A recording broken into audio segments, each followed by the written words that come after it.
La dernière chose qu'il nous reste à faire, c'est de venir également formater ici la cover page, parce que lorsqu'on va enregistrer le modèle financier en version PDF, on veut également inclure cette cover page, parce que ça sera la première page au fait de notre document. Donc on va faire la même chose que nous avons fait au niveau de l'onglet modèle financier. On va venir dans mise en page, feuille, et on va sélectionner toute la section. Je vais m'arrêter à 49 ici parce que comme je vous l'ai dit tout à l'heure, pour que une page soit bien formatée, idéalement le nombre de lignes doit varier entre 30 et 50 lignes maximum. Donc si je m'arrête à 49 ici, cela veut dire que ici j'ai sélectionné 48 lignes, ce qui est un bon chiffre pour avoir un bon rendu. Ensuite, OK.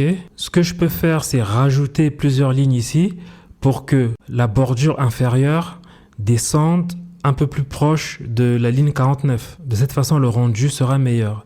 Donc, je sélectionne plusieurs lignes et j'insère plusieurs lignes.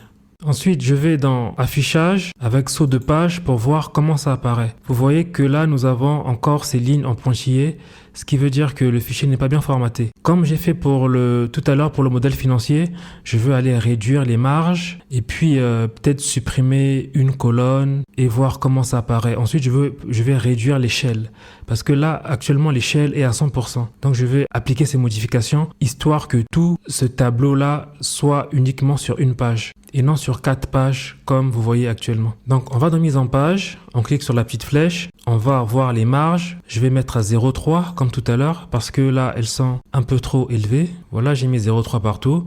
Ensuite, je veux centrer horizontalement.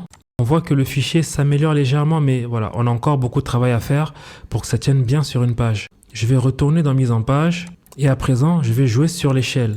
Plutôt que 100, je vais descendre par exemple à 90. Ensuite, 85 parce qu'on a toujours la ligne en pointillé. 85, on a toujours encore la ligne en pointillé. Ce que je peux faire, c'est peut-être supprimer une colonne. Vous voyez ici, on a pas mal d'espace. Je vais par exemple venir sur la colonne I et supprimer. CTRL-.